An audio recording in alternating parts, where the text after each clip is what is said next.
Após morrer como herói e renascer num novo mundo, Caim é abençoado pelos 7 deuses daquele mundo. Atualmente com 5 anos, ele deve treinar para se tornar o ser mais poderoso do continente até os 16 anos.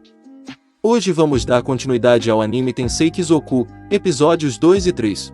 Mas calma, antes de começar o vídeo, não esquece de deixar o like, se inscrever no canal e dar uma olhada no primeiro comentário fixado, tem um presentinho pra você lá.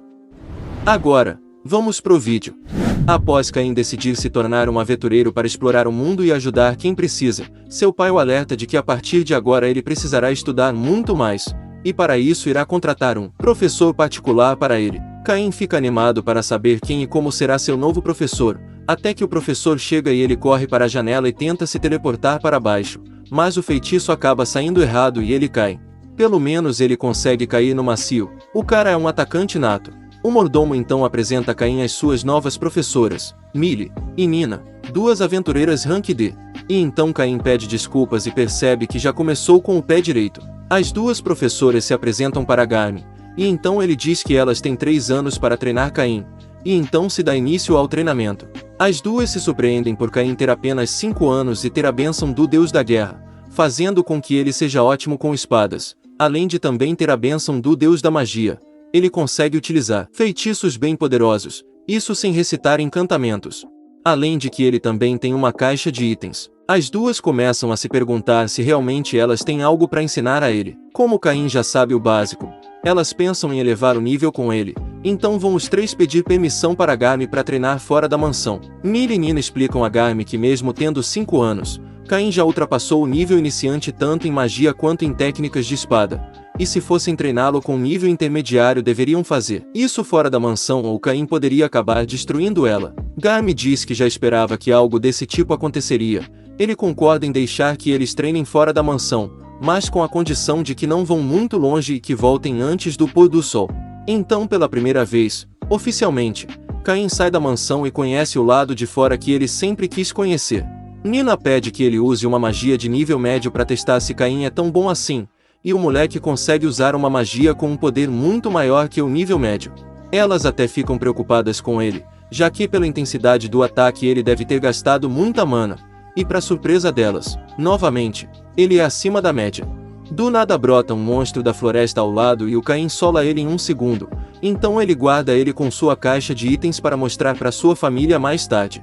Millie e Nina comentam que querem comprar uma bolsa mágica futuramente, pois ela faz basicamente a mesma coisa que a caixa de itens mesmo sem você ter essa habilidade concedida pelo deus do comércio. Já que eles ainda têm tempo para caçar, Nina utiliza magia para buscar mais monstros por perto. Caim imita ela e consegue não só saber a localização, mas também saber exatamente quais monstros estão no local, mesmo sendo a primeira vez dele utilizando essa magia. Durante essa caçada, quando o monstro que falta acaba correndo para a floresta, Caim é advertido de que lá existem monstros muito poderosos, e que uma vez a cada algumas décadas eles fazem uma rebelião, e atacam a cidade em massa. Esse é o motivo da cidade ser tão fortificada e do porquê Caim não pode ficar saindo de sua mansão. Voltando ao quarto de Caim, ele se surpreende pois somente por matar alguns coelhos assassinos ele subiu pro nível 8. Ele vai checar o porquê disso e descobre que em seus status ele tem a habilidade de aumento de 100 vezes em ganho de experiência. E mais uma vez ele fica frustrado por ter um status ridiculamente acima de todos,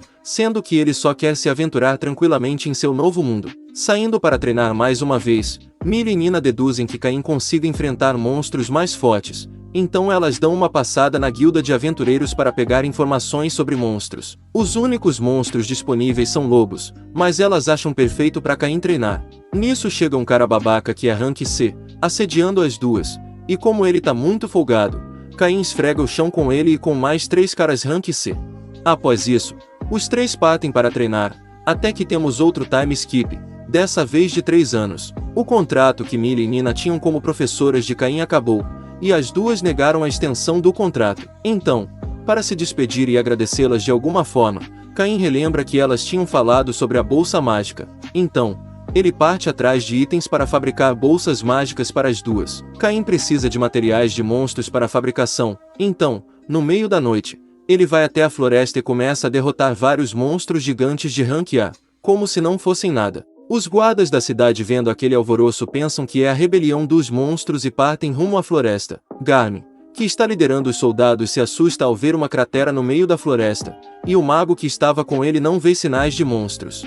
Garm então avista o lenço com o brasão da família na cratera e entende tudo o que aconteceu, mesmo estando assustado com a situação.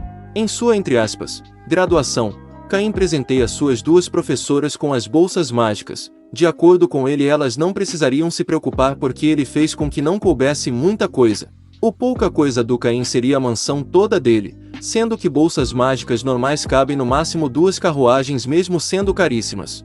As bolsas que Caim fabricou estão na classe de Tesouro Nacional. Para piorar, ele ainda fez com que quem além deles 3 segurasse as bolsas, carregaria todo o peso do que tem dentro delas. Esses itens facilmente ultrapassam a categoria de Tesouro Nacional. Finalmente as duas aceitam os presentes e ocorre a despedida entre os 3, dando fim ao período de contrato. Garm vai falar sobre o lenço que ele encontrou na caverna com Caim. Ele confirma que foi lá e derrotou alguns monstros e acaba tomando um sermão por isso. 2 anos depois, Caim continua treinando sozinho para se aperfeiçoar, inclusive agora ele já consegue solar dragões dos grandes como esse. Porém, cada vez mais os status dele chamam a atenção. Ele já tá num nível que se alguém visse provavelmente iria pirar. Caim agora parte para a capital real, para seu debut, um evento que todos os nobres participam ao completar 10 anos. No meio do caminho Caim detecta vários monstros à frente e como não daria tempo para chegar de carruagem, ele decide ir até lá resolver. Os soldados que estão lutando lá estão tendo problemas, até que Caim chega para resolver a situação solando todos os monstros sem esforço nenhum. Além de derrotar os monstros, Caim ainda cura todos os feridos e transporta os mortos. Quando Garm chega ao local já está tudo resolvido, e então ele reconhece o brasão na carruagem. A porta se abre e saem 2 garotas de lá, a princesa Telestia, filha do rei, e a filha do Duque Santana, Silk. Após Caim acalmar as duas depois do susto, as duas acabam se apaixonando por ele e o arrastam para a carruagem para seguir o resto da viagem.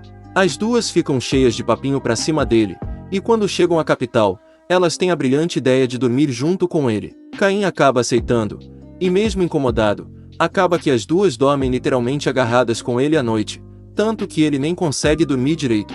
Finalmente chegando à capital real e ao palácio, Caim conhece o vice-capitão dos cavaleiros do palácio, Daim. Ele agradece Caim por ter salvo as garotas e ajudado seus cavaleiros, e pede que ele o ajude com os corpos dos mortos. Quando Caim está prestes a ir embora, o vice-capitão o para, pois a partir de agora Caim terá uma audiência com o rei em pessoa. Durante a audiência, o porta-voz do rei explica toda a situação que Caim passou com as princesas. Os nobres ao fundo ficam desacreditados por uma criança de 10 anos ter conseguido derrotar sozinho uma horda de 50 orcs. E então, como recompensa por seus atos, o próprio rei nomeia Caim como um barão, além de dar-lhe 10 moedas de platina e uma mansão própria. Agora ele tá literalmente com a vida feita mesmo. E mesmo crianças não podendo receber títulos, o rei abre uma exceção para Caim. O rei ressalta que um talento desses não pode ficar numa posição desprivilegiada. E então, Caim não vê outra opção senão aceitar tudo. Com isso, o rei finaliza a audiência e pede que Caim se dirija ao salão de recepção para que eles tenham uma conversa.